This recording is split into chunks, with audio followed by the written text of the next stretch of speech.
நம்ம ஸ்டைலில் தீபாவளிக்காக தண்டங்கீரை முறுக்கு செய்ய போகிறோம். இதற்கு முன்னால் உள்ள வீடியோவில் சில்லிப்பாடி முறுக்கு எப்படி செய்வதுன்னு வீடியோ போட்டிருந்தோம்.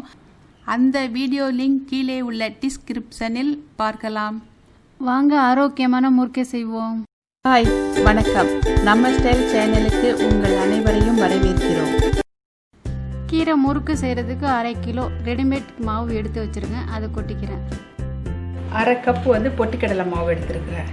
2 ஒன்றா போட்டு வச்சுக்கிறேன். 10 ஊசி மிளகா பச்சையில் எடுத்து வச்சுருக்கிறேன். இது கொஞ்சம் காரம் கம்மியாக இருக்கும். இது காரம் கூட 8 மிளகா எடுத்து வச்சுருக்கேன். ஊசி மிளகா 1.5 மேஜை கரண்டி சோம்பு, 8 பல் பூண்டை 2 வெட்டி வச்சுருக்குறோம். அதுக்கப்புறம் இந்த கீரை 200 கிராம் எடுத்து வச்சுருக்குறேன். இது எல்லாத்தையும் போட்டு நம்ம அரைக்க போகிறோம். இப்போ மிக்சியில் போட்டு தண்டங்கீரையோட மற்ற பொருளையும் போட்டு அரைச்சி சாறு எடுத்துக்குவோம். கீரையை சாறு எடுத்துகிட்டு சக்கை இவ்வளோ இருக்குது. இதில் தான் வச்சு புளிஞ்சிங்க. ஆமாம், இதுதான் புளிஞ்சேன். ஆனால் இது செடிக்கு போட போகிறேன், உரமாக போகும். 2 விதமான மாவை நல்லா கலந்துக்கங்க. மாவில் ரெடிமேட் மாவில் உப்பு இருக்குது, அதனால் உப்பு நான் போடலை. ஆலிவ் ஆயில் 2 மேஜை கரண்டி ஊற்றுறேன். அதையும் நல்லா கிண்டி வச்சுக்கோங்க. இப்போ அரைச்ச கலவையை கொஞ்சம் கொஞ்சமாக ஊற்றி மாவு பிசைய போகிறேன். இப்போ அரைச்ச தண்ணியை ஊற்றி பிணைஞ்சாச்சு. 1/4 கப்பு தேங்காய் பால் ஊற்றுறேன். பிணைஞ்ச மாவை ஒரு 10 நிமிஷம் ஊற வச்சுக்கோங்க.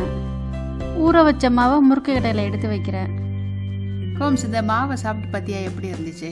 நல்லா இருந்துச்சு. அந்த பூண்டு வாசம், மிளகா, உப்பு எல்லாம் சேர்ந்துட்டு ஒரு புதுமுறையான துவையல் மாதிரி இருந்துச்சு. ஓ, அப்போ தோசை இட்லிக்கெலாம் தொட்டு சாப்பிடலாமோ? அந்த மாதிரி வருமானு தெரியல, ஆனால் டேஸ்ட்டு பார்க்கல அப்படி ஒரு வித்தியாசமாக இருந்துச்சு. முறுக்கு புளிகிறேன். பார்க்க நூடுல்ஸ் மாதிரியே பச்சை நிறமாக இருக்குது. முறுக்கு புளிஞ்சு போடுறேன் எண்ணெயில். இதேமாரி எல்லாத்தையும் புளிஞ்சு நீங்கள் எண்ணெயில் போட்டுக்காங்க.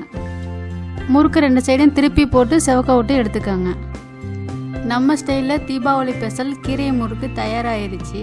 இதை நீங்களும் செஞ்சு பார்த்துட்டு கமெண்ட் பண்ணுங்கள், சப்ஸ்கிரைப் பண்ணுங்கள். நம்ம போனாட்டி செஞ்சு தண்ணி காமிச்சிங்க. சத்தா போயிருந்தாரு.